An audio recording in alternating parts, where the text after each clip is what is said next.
Au ministre des droits de l'homme, tu es un menteur. Pas comme Adobe est un menteur. Oui, tu es un menteur. Un ministre qui ment. Tu mens. Même la journaliste même était fatiguée de te voir mentir. À la fin, elle a dit, il faut couper. Parce que tu mens beaucoup. Et devant les chaînes de télévision, tellement tu mens, tu pètes. On les moignons. On a eu le fruit, les moignons à la guédao. Tu mens, tu pètes. Tu mens, tu pètes. À Guédata. Yoni. On va rentrer dans les détails, dans le vif du sujet. Ce monsieur... Sur la situation des droits humains, Pacome Adjorovi, ministre togolais en charge des droits de l'homme, est notre invité.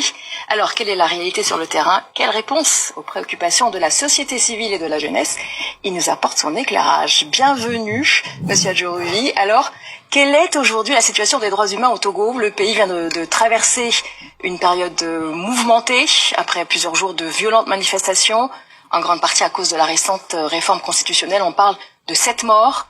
Une enquête a été ouverte sur 5 de ces décès.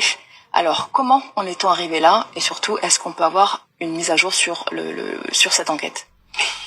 Merci beaucoup, madame, de m'avoir invité et de permettre à travers moi... Monsieur, d'abord, tu n'es pas quelqu'un de crédible.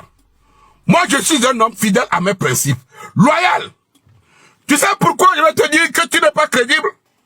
Dans ce même pays, le même gouvernement togolais qui a privé les Togolais d'Internet aujourd'hui, vous avez coupé France 24.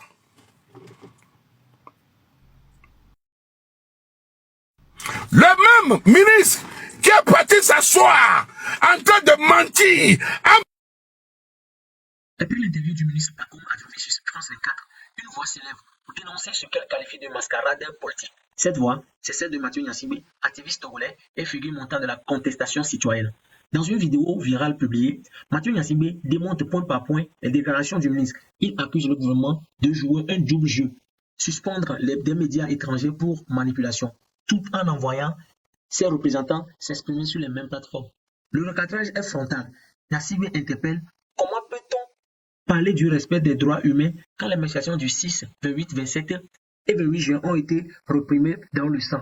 Qui tiendra juste aux victimes?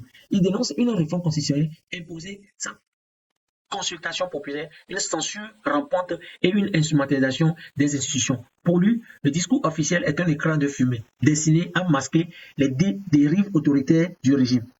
Ce témoignage puissant est sans concession, mais le gouvernement togolais face à des contradictions. Il appelle à la mobilisation, à la vérité et à la justice. Car, comme dit Gnassingbé, le silence n'est plus une option. Et une presse bousculée.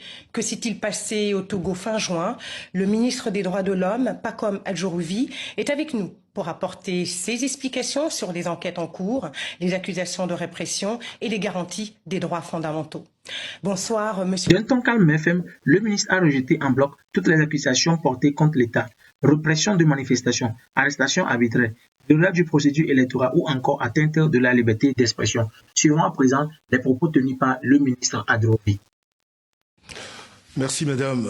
Avant toute chose, je voudrais souligner ici à l'opinion nationale, d'abord et internationale, que les faits qui concernent le Togo, tels que rapportés par certains médias, est très loin de la réalité que nous vivons, que nous avons vécu ces derniers temps à Lomé.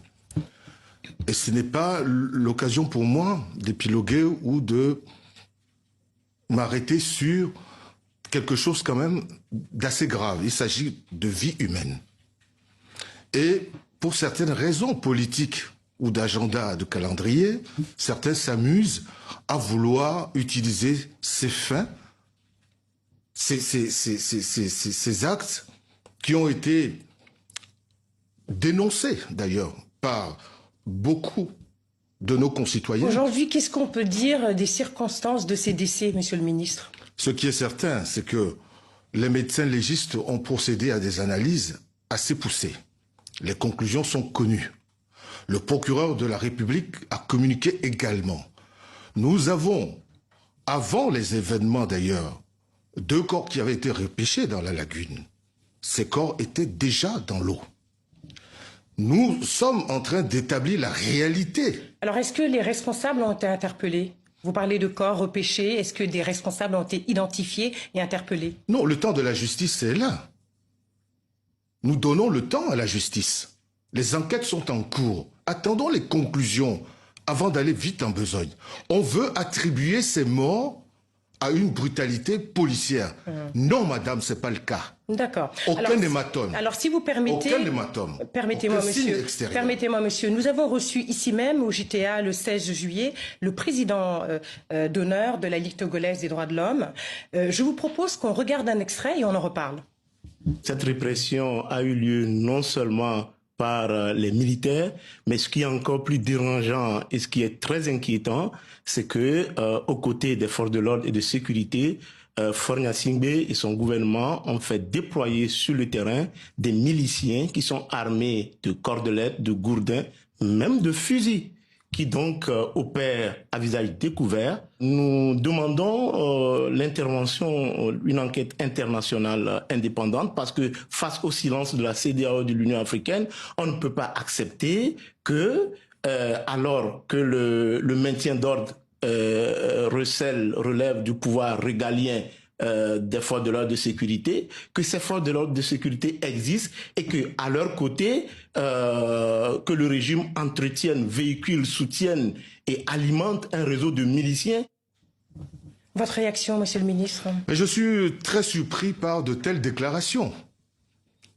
Mon ministère n'a jamais été saisi par des associations. Il y a d'autres associations de défense des droits de l'homme qui sont des associations indépendantes, comme la Commission nationale des droits de l'homme. D'accord, mais qu'en est-il de ces milices qui sont cagoulés, qui sont rentrés chez des personnes, qu'on a filmées frappant des manifestants? Qu'en est-il et ils agissent sous quel ordre? Apportez-moi la preuve de ces miliciens dont on parle. Vous ne savez pas l'existence de ces miliciens? Il n'y a pas de C'est miliciens. assez curieux puisque votre président, M. Faure Gnassingbé, a dit en 2017 à notre confrère de Jeune Afrique qu'il connaissait, qu'il connaissait ces milices et qu'il savait de quoi on parlait, même si c'était une situation embêtante. Et vous dites que aujourd'hui, des années plus tard, en 2025, vous n'avez pas connaissance de ces milices qui pourtant font peur à votre population. Les Togolais aujourd'hui ont peur, Monsieur le ministre. Vous me parlez des faits il y a quelques semaines. Oui, mais vous ne pouvez pas dire que vous n'avez jamais entendu parler des milices dans votre pays. Je n'ai jamais vu de miliciens. Vous n'avez pas non plus vu les vidéos qui circulent. Vous n'avez pas entendu la population togolaise qui les a vues, qui a peur. Écoutez, vous savez, quand il s'agit du Togo, il y a des prérequis. C'est pour ça qu'en début de notre conversation, je vous disais qu'il y a eu une tentative de fabrication d'une crise depuis l'extérieur pour salir l'image du Togo. Et qui fabrique cette crise? Une certaine diaspora depuis l'étranger s'amuse, s'active à... Vous avez quand même des vidéos. Bon, ça, ce n'est pas la réalité des Togolais. Revenons-en à notre propos. Parmi les nombreuses victimes, il y a un jeune adolescent dont vous avez forcément entendu parler, qui avait 15 ans, Jacques Kouami Kotoglo. Il symbolise en fait cette jeunesse qui est en souffrance. Il a été retrouvé mort dans une lagune, le visage tuméfié. Il n'avait pas participé à ces manifestations. Aujourd'hui, sa famille réclame véritablement une enquête indépendante. Que fait l'État concrètement pour ce genre de victimes? Mais d'abord, je m'incline. Nous ne pouvons pas nous amuser avec des faits aussi graves qui ont endeuillé des familles. D'ailleurs, le gouvernement a présenté les condoléances aux familles. À part présenter les condoléances, qu'est-ce que vous faites concrètement? Mais les enquêtes sont en cours pour déterminer les responsabilités. Et madame, je vous affirme que lorsque nous saurons la réalité, l'État prendra toutes ses responsabilités. Et quelles mesures prévoyez-vous de prendre pour calmer cette jeunesse togolaise, pour la rassurer et aussi pour que votre population ait moins peur? D'abord, je dis à cette jeunesse, à notre jeunesse, de ne pas céder à la manipulation, de ne pas céder à ces gens qui, depuis l'extérieur, donnent des ordres pour aller brûler les commissariats, s'attaquer aux forces de l'ordre, brûler les ambassades, en découdre avec les institutions de la République. D'accord, j'ai une dernière question, Monsieur le ministre, si vous permettez. Il y a donc une marche de commémoration des victimes qui est prévue ce 9 août exactement. Elle a déjà été interdite à 2 reprises, officiellement à cause des élections municipales. Est-ce que cette fois-ci, cette manifestation sera autorisée le 9 août? Il n'y a jamais eu d'interdiction de manifestation qui est respectée. La société civile dit que 2 fois, elle a essayé de manifester et c'était justement pour commémorer ces victimes et que ça a été refusé. Donc, ma question est claire. Nous sommes le 2 août. Est-ce que le 9 août, cette manifestation sera autorisée? Si les organisateurs de cette marche ont fait ce qu'il faut en respectant les lois, nos lois, c'est-à-dire déclarer 5 jours ouvrables avant et qu'on connaisse les organisateurs et qu'en concert avec le ministère de tutelle, pris ensemble des précautions. Parce que vous savez, Merci beaucoup. Malheureusement, c'est le temps qui nous est imparti. Merci beaucoup. Je rappelle que vous êtes. Merci beaucoup d'être venu sur le plateau de TV5 Monde. Je rappelle que vous êtes ministre des Droits humains du national des droits de l'homme. D'accord, mais qu'en est-il de ces milices qui sont cagoulés, qui sont rentrés chez des personnes, qu'on a filmées frappant des manifestants? Qu'en est-il et ils agissent sous quel ordre? Apportez-moi la preuve de ces miliciens dont on parle. Vous ne savez pas l'existence de ces miliciens? Il n'y a pas de miliciens. C'est assez curieux puisque votre président, M. Faure Gnassingbé, a dit en 2017 à notre confrère de Jeune Afrique qu'il connaissait, qu'il connaissait ces milices et qu'il savait de quoi on parlait, même si c'était une situation embêtante. Et vous dites que aujourd'hui, des années plus tard, en 2025, vous n'avez pas connaissance de ces milices qui pourtant font peur à votre population. Les Togolais aujourd'hui ont peur, Monsieur le ministre. Vous me parlez des faits il y a quelques semaines. Oui, mais vous pouvez pas dire que vous n'avez jamais entendu parler des milices dans votre pays. Je n'ai jamais vu de miliciens. Vous n'avez pas non plus vu les vidéos qui circulent, vous n'avez pas entendu la population togolaise qui les a vues, qui a peur? Écoutez, vous savez, quand il s'agit du Togo, il y a des prérequis. C'est pour ça qu'en début de notre conversation, je vous disais qu'il y a eu une tentative de fabrication d'une crise depuis l'extérieur pour salir l'image du Togo. Et qui fabrique cette crise? Une certaine diaspora depuis l'étranger s'amuse, s'active à... Vous avez quand même des vidéos. Bon, ça, ce n'est pas la réalité des Togolais. Revenons-en à notre propos. Parmi les nombreuses victimes, il y a un jeune adolescent dont vous avez forcément entendu parler, qui avait 15 ans, Jacques Kouami Kotoglo. Il symbolise en fait cette jeunesse qui est en souffrance. Il a été retrouvé mort dans une lagune, le visage tuméfié. Il n'avait pas participé à ces manifestations. Aujourd'hui, sa famille réclame véritablement une enquête indépendante. Que fait l'État concrètement pour ce genre de victimes? Mais d'abord, je m'incline.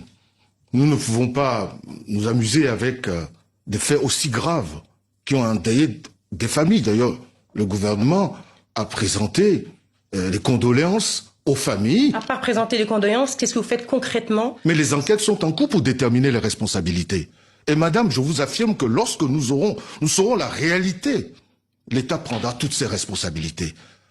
Et quelles mesures prévoyez-vous de prendre pour calmer cette jeunesse togolaise, pour la rassurer et aussi pour que votre population ait moins peur?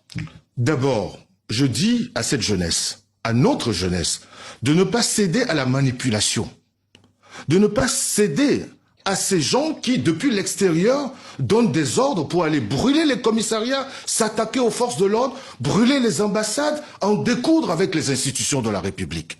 D'accord. J'ai une dernière question, Monsieur le ministre, si vous permettez. Il y a donc une marche de commémoration des victimes qui est prévue ce 9 août exactement. Elle a déjà été interdite à 2 reprises, officiellement à cause des élections municipales. Est-ce que cette fois-ci, cette manifestation sera autorisée le 9 août? Il n'y a jamais eu d'interdiction de manifestation qui la société civile dit que 2 fois, elle a essayé de manifester et c'était justement pour commémorer ces victimes et que ça a été refusé. Donc, ma question est claire. Nous sommes le 2 août. Est-ce que le 9 août, cette manifestation sera autorisée? Si les organisateurs de cette marche ont fait ce qu'il faut en respectant les lois, nos lois, c'est-à-dire déclarer 5 jours ouvrables avant et qu'on connaisse les organisateurs et qu'en concert avec le ministère de tutelle, pris ensemble des précautions. Parce que vous savez, merci beaucoup. Malheureusement, c'est le temps qui nous est imparti. Merci beaucoup. Je rappelle que vous êtes, merci beaucoup d'être venu sur le plateau de TV5 Monde. Je rappelle que vous êtes ministre des Droits humains.